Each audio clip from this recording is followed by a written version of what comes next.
Thank you for tuning in to the Federalist Files. Today we're going to be going over Federalist number 17.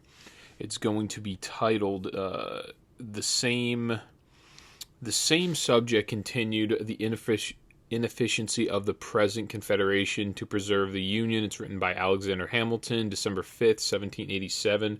Topics include the state more likely to usurp the national government, and citizens more likely to lay trust in the state more than a national government. So this paper generally, now the theme of these next four papers, they're all going to have the same titles, all going to be the same subject continue, the inefficiency of the present Confederation to preserve the Union. Like I said, this is going to go on until Federalist number 22. It's going to lay out a couple of different issues with the current Articles of Confederation.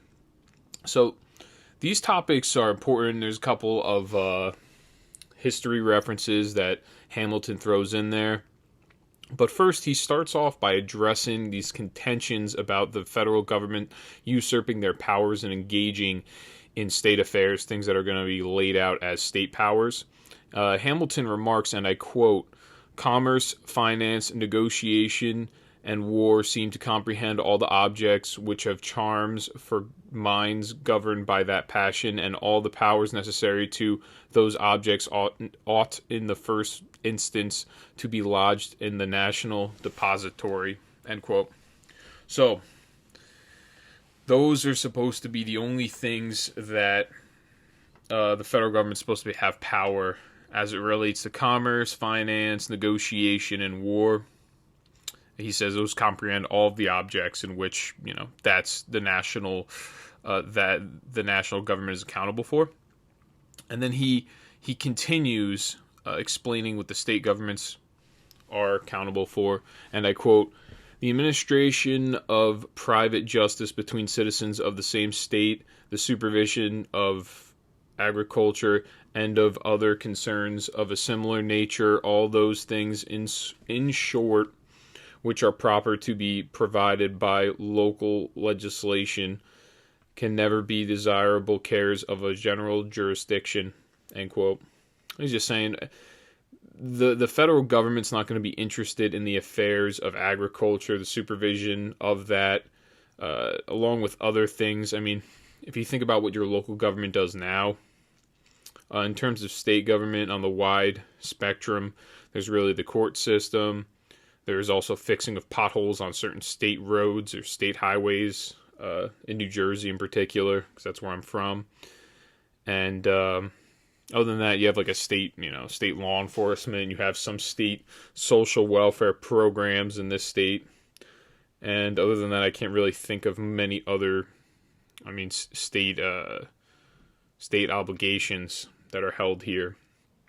Now, the federal government at this point, the federal government spectrum is totally different than it was. There is welfare through the federal government. There's a lot of different things that really don't fall under any of these objects: commerce, finance, negotiation, and war.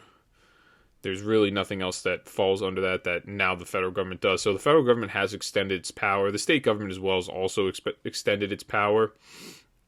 Now, he's going to continue to explain why the federal government's not going to be interested in these objects the state government's supposed to regulate.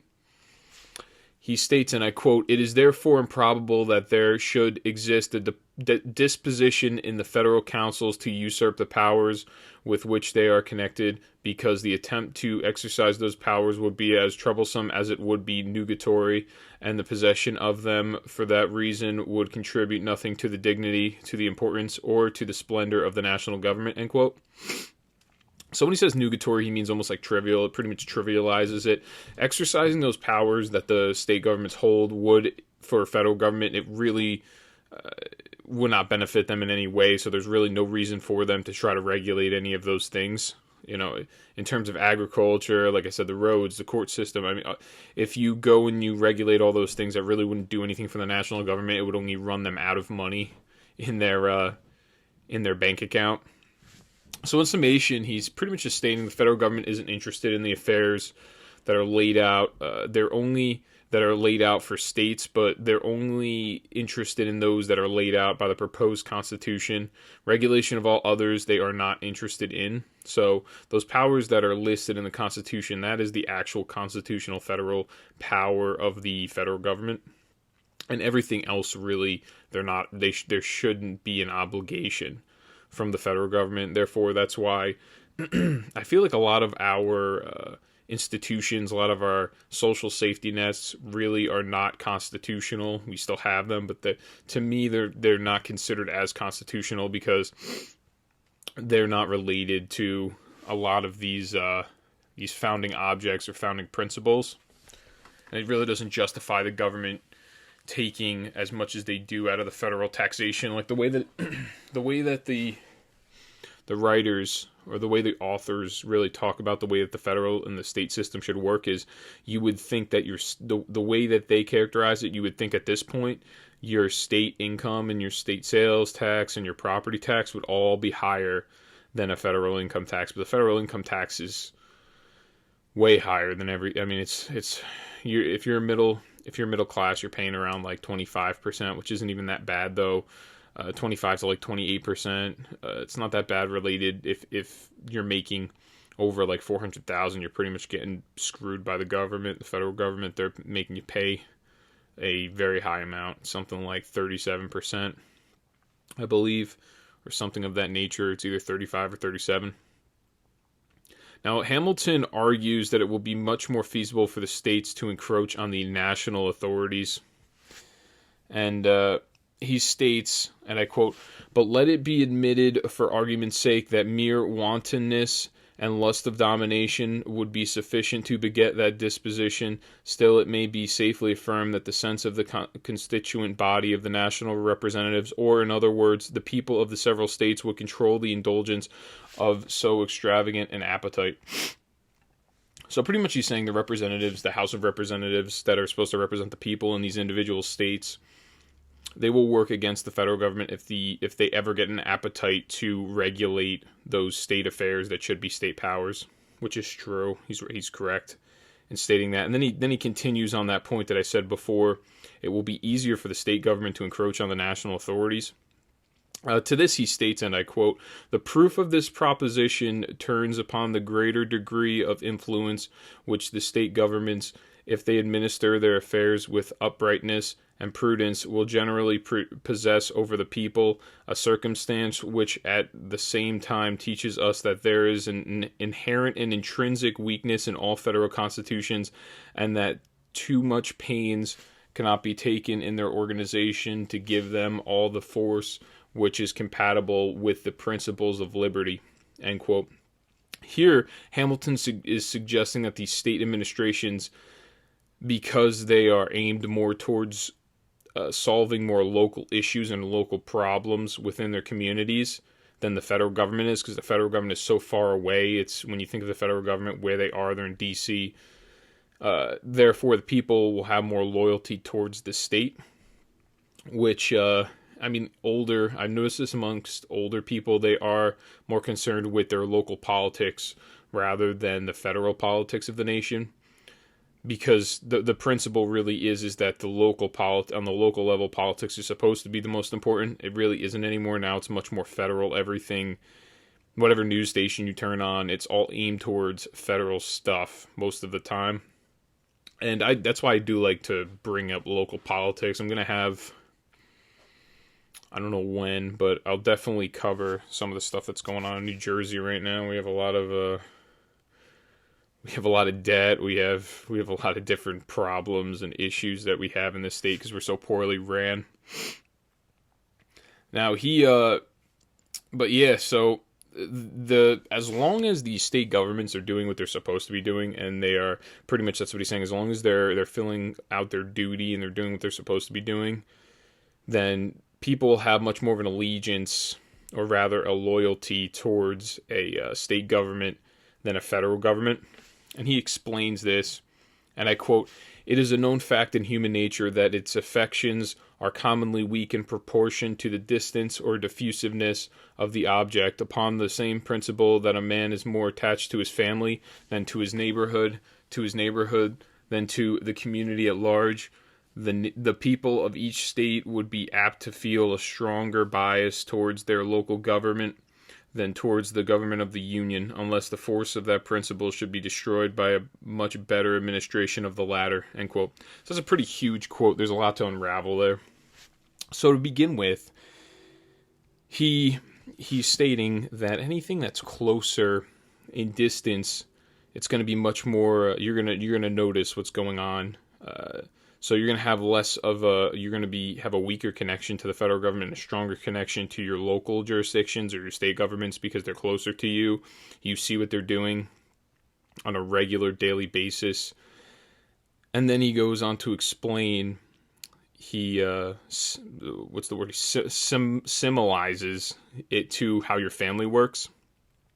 It's like you are closer to your family, you're more attached to your family than you are a neighbor, and then it's like your neighbor to the community at large, which is true. And this is why there's a breakdown of family values, I think, from the left, because, and you see this also with tearing down of statues, because if you can get rid of the original founding principles and foundations of America, such as our founders, such as a George Washington, like character, and Abraham Lincoln, if you can get rid of them and tear them down, then who's to say that you can't just get rid of the Constitution? You can't get rid of, the founding principles on top of that. Because if you delegitimize our founders like that, then what is their writing to you? Their writing is garbage at that point. It's meaningless. So that's another game that the left likes to play. And it was like I explained that quote from Vince Lombardi when I was talking about, it's going to be, number one's your family, number two's your religion, and number three is the Green Bay Packers. It's very similar to that, and that's another reason why our society's been moving away from religion, and the mainstream or the legacy media tries to vilify religious figures or just religion in general. I understand that the Catholic Church has a lot of issues. I was raised a Roman Catholic. I'm not very religious, but I stand up for religious liberty and religious freedom. And but there are a lot of issues with the Pope. Well, with the Pope right now, is he's becoming like a lefty activist, globalist. A lot of the things that he's doing, he's meeting with these leaders, these Islamic leaders, and he's trying to employ globalist policies with the church. There's a lot of weird stuff going on with the Catholic Church.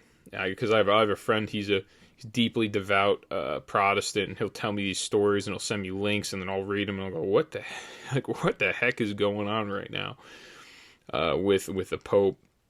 But that does not diminish the religion. It does not diminish the Bible just because there's people that are aberrations, I guess you would call them. I don't know exactly the word that they call these people that go against the doctrine, but just because there's bad people in the faith doesn't mean that the entire faith is worth throwing away, and the Bible as well is worth throwing away. And that's just me speaking on Christianity. I don't really know other religions that well. I'm not very familiar. I'm not a guy that really reads into all that stuff. But I do have my sources. I have my consultants that I talk to about it.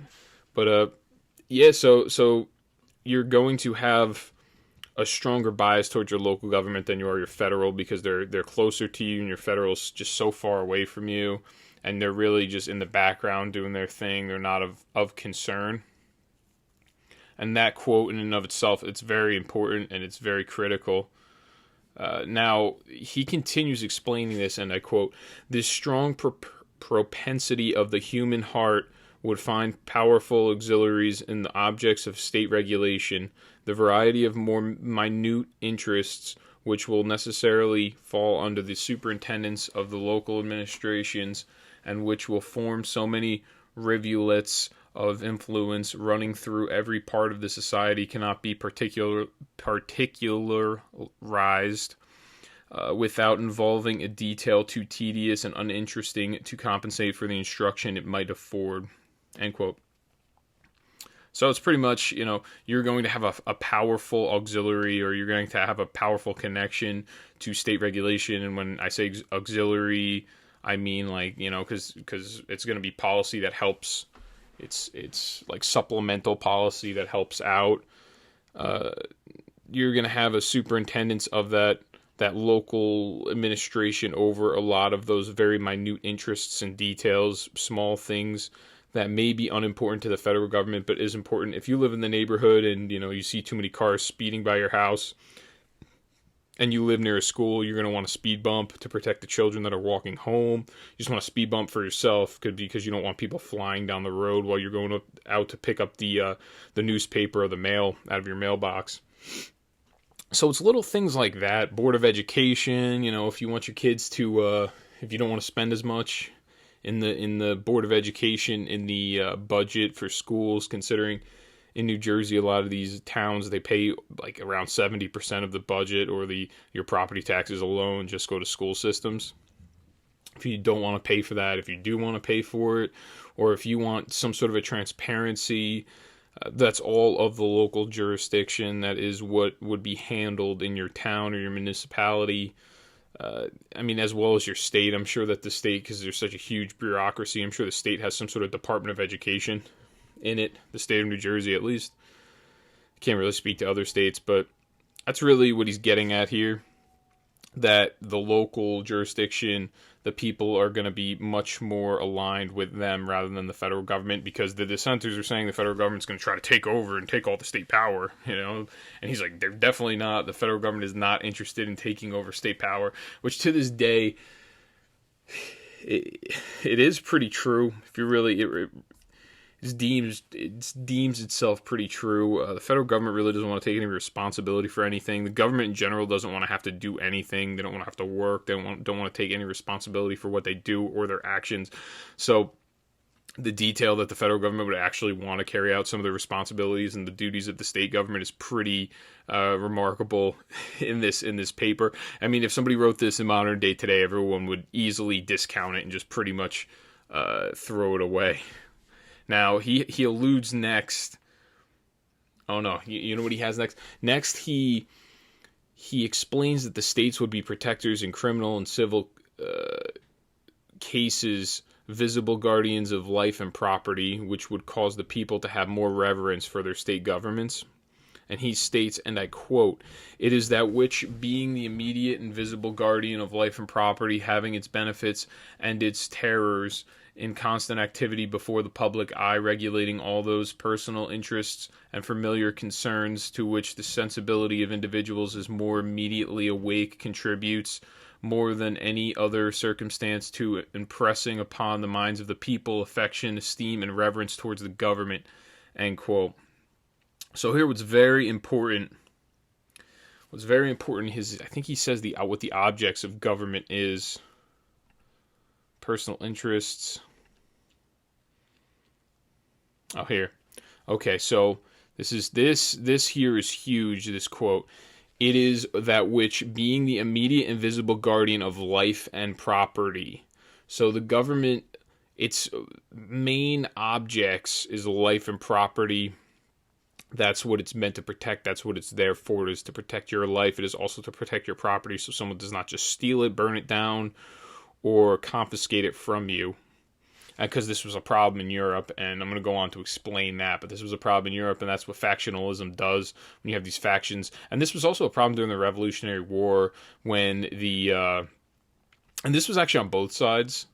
It was when the Loyalists, the Revolutionary Army, or the Continental Army, would go into Loyalist homes and just pretty much take over the house, and they would live out of the house. And it was the same thing with Great Britain. They would do the same thing to people that were the Patriots. They would just, people that were against the British, they would just take their home over, and they would live in it, and then you would have to sit there and pretty much cater to them and feed them and everything, or else you would be killed, or you would be thrown in prison. So Hamilton continues on this, and he states, "This great cement of society, which will diffuse itself almost wholly through the channels of the particular governments, independent of all other causes of influence, would ensure them so decided an empire over their respective citizens as to render them at all times a complete counterpoise and not unfrequently dangerous rivals to the power of the Union." End quote. So, you know what, more importantly, I'm going to go over exactly what I said. I forgot to mention this, the life and property part. That's why you're kind of seeing a breakdown of our society right now, because the government is not only are they not protecting life and property, but they are also themselves not allowing you to protect your own life or your property in terms of your gun rights, in terms of your First Amendment, in terms of what's going on in the big cities with what was going on with these riots, these BLM and these Antifa riots, where people are burning down businesses. They're not allowing you to even the right to your own property when you can't keep your business open, or the right to your own life, because they're controlling every single aspect of society. They're not allowing you to keep your business open, so that's the right to your property that they're not even allowing you to have. And I went over this in the weekend special episode. They handed a guy in Staten Island, that sting operation, they handed the guy a trespassing charge on his own property, and then pulled him out of his business and perp walked him out of his own business.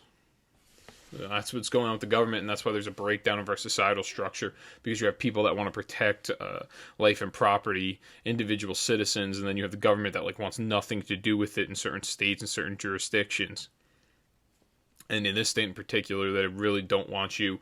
If somebody breaks into your home, you really don't have the right to defend yourself until it is impossible to evade them or to run away. Once you're in the situation or the scenario where it is impossible to leave, to run away from the perpetrator that breaks into your home, then you have the right to actually take action. That's how this state works in New Jersey. The rules.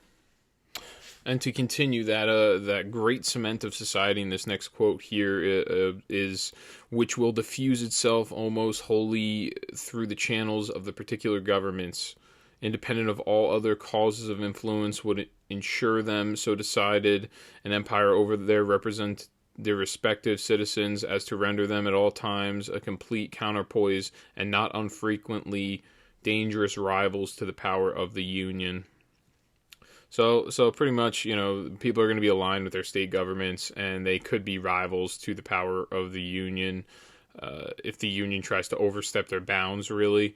And I forgot to mention this earlier, but in this earlier quote, he puts at the very end, and he's talking about the principle that the state government, the people are going to be aligned with the state government over the federal, and then he states to end it, he goes, unless the force of that principle should be destroyed by a much better administration of the latter. So that's a meaning, if that principle in and of itself will be destroyed if the federal government is actually doing a much better job than the state government. So if you sit here and you ask me which one do I like more personally, living in the state that I live in, I do like the federal. Unfortunately, I like the federal government more than I like the state government, because they're doing such a horrible job in this state, the way in which they run it straight into the ground, and the rights that are not afforded to us by our Constitution that have been restricted in this state by tyrannical powers. So it just depends on what state you live in. Depends if that state government is derelict in their duty, then you are going to be much more passive or much more friendly to a federal government. As long as they're doing the right thing and they're doing their job, then you're not too worried about it. Now, he refers, next, Hamilton refers to the operation and the scope of the national government, to which he states, and I quote, relating to more general interests, they will be less apt to come home to the feelings of the people, and in proportion less likely to inspire a habitual sense of obligation and an active sentiment of attachment, end quote. So there's actually more of a habitual sense of obligation nowadays. If anything that happens, if you notice, whoever the person that the president is, it's his fault all of the time. no matter what the situation is, it always seems like it's the president's fault, the federal head's fault, rather than individual states. Like, for example, this state is deep in debt. We have the highest deaths per 100,000, which I actually thought it was New York, but I was wrong. It's actually New Jersey. We are the worst at handling the coronavirus right now. We've done a horrible job. A lot of it was the nursing home policy in the very beginning that causes a lot of the issues. Now, he's done you've done such a bad job in your state, right? And then our governor goes and he asks and he blames it on the federal government, just like the governor of New York does the same thing. You blame it on the president. Somehow it was the president's fault that you decided to make a executive order policy to move sick people into funeral homes where the most at-risk funeral homes, nursing homes, where the most at-risk people are.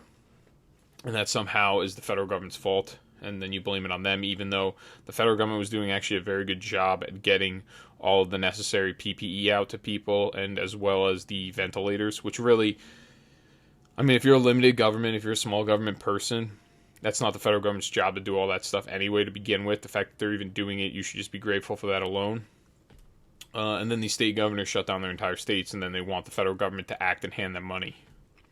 They want the federal government, and when I mean the federal government, you have to look at it this way. Every single taxpayer pays income tax and other forms of taxation, whether it's tariffs, whether it is stocks, capital gains tax.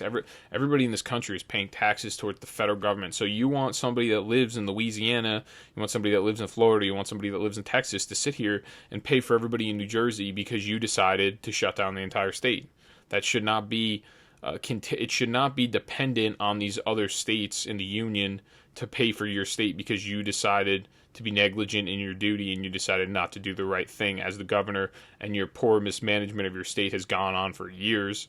That's not Florida's or Texas or Louisiana's problem. That's no one else's problem but your own. There needs to be some sort of sovereignty. There needs to be some sort of responsibility taken by these Democrat governors that have ran their state straight into the ground and have caused a mass mobilization of businesses and closures on businesses as well in those particular states.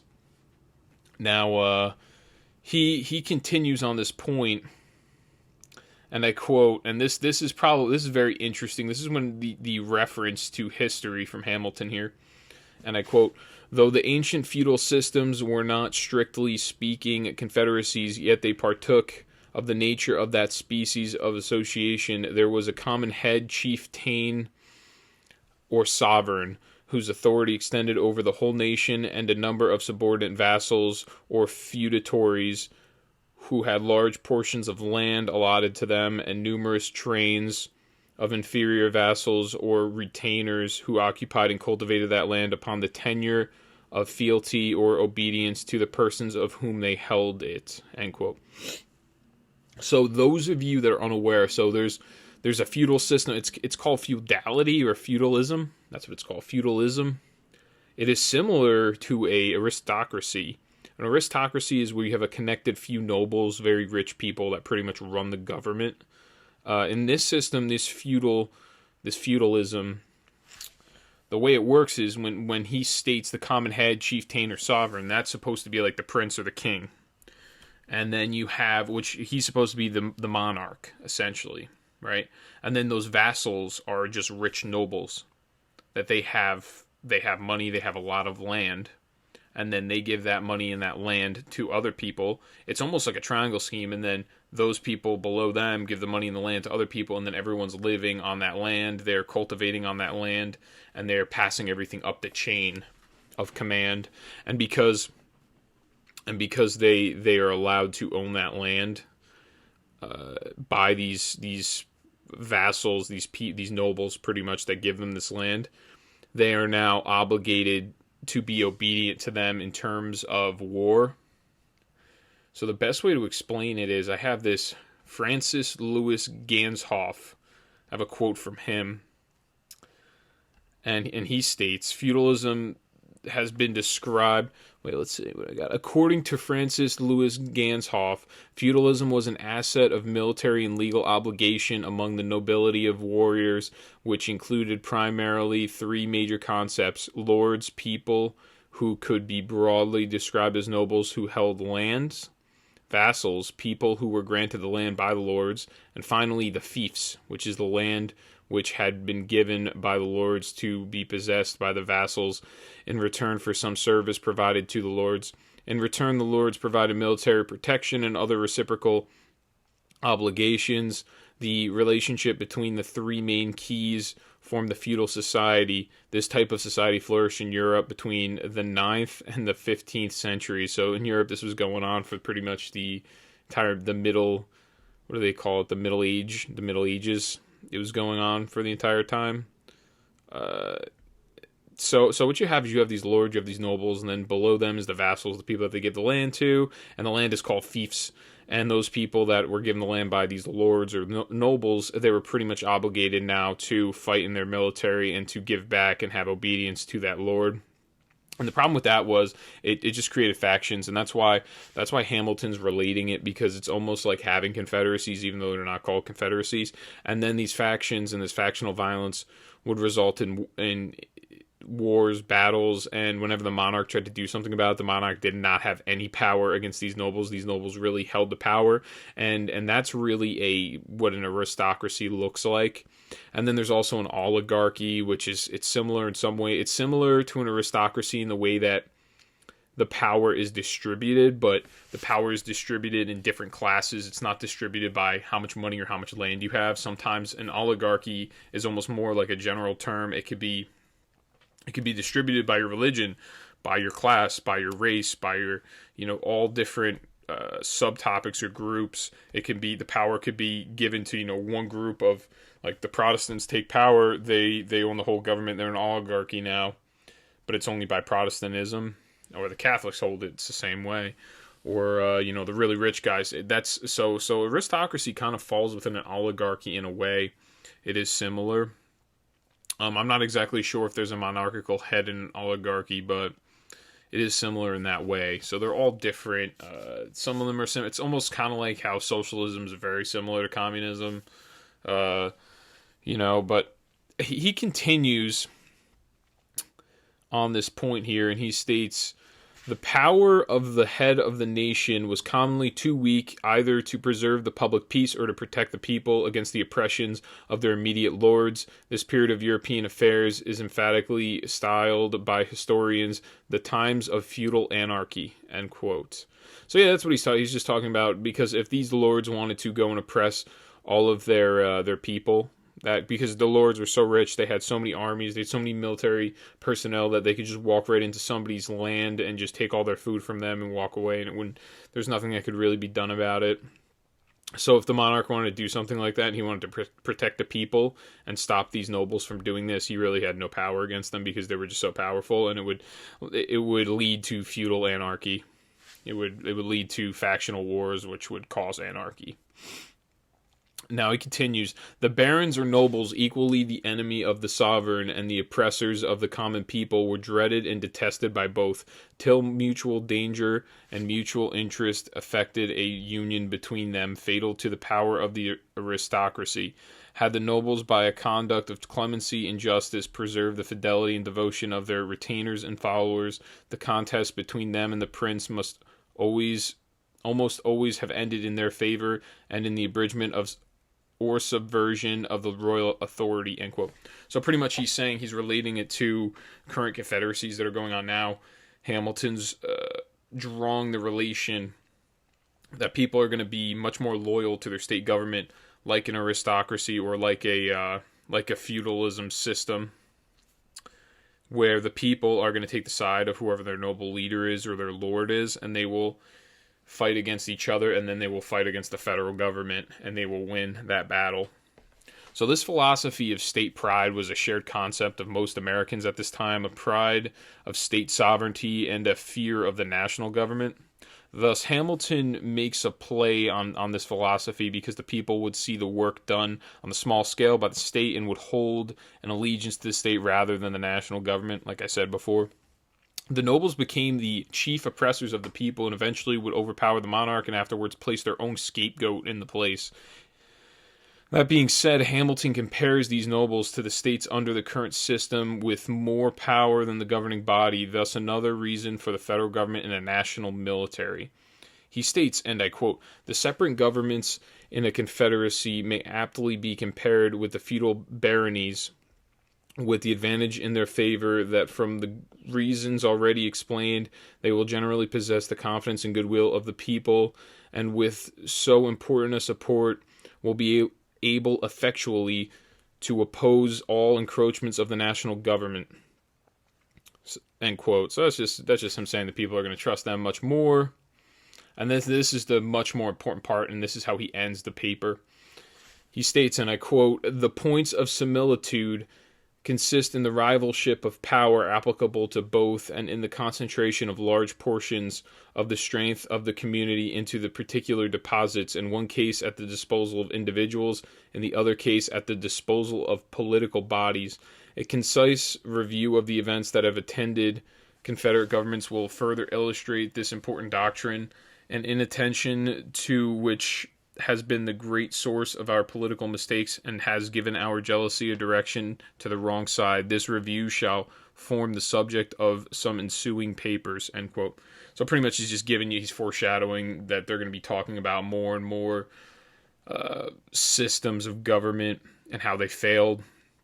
But what's very interesting, what he writes about this is, he writes, "In one case at the disposal of individuals, in the other case at the disposal of political bodies," saying that the power of concentration in that feudalism system is at the disposal of the individual, or the individual like freedoms, moreover.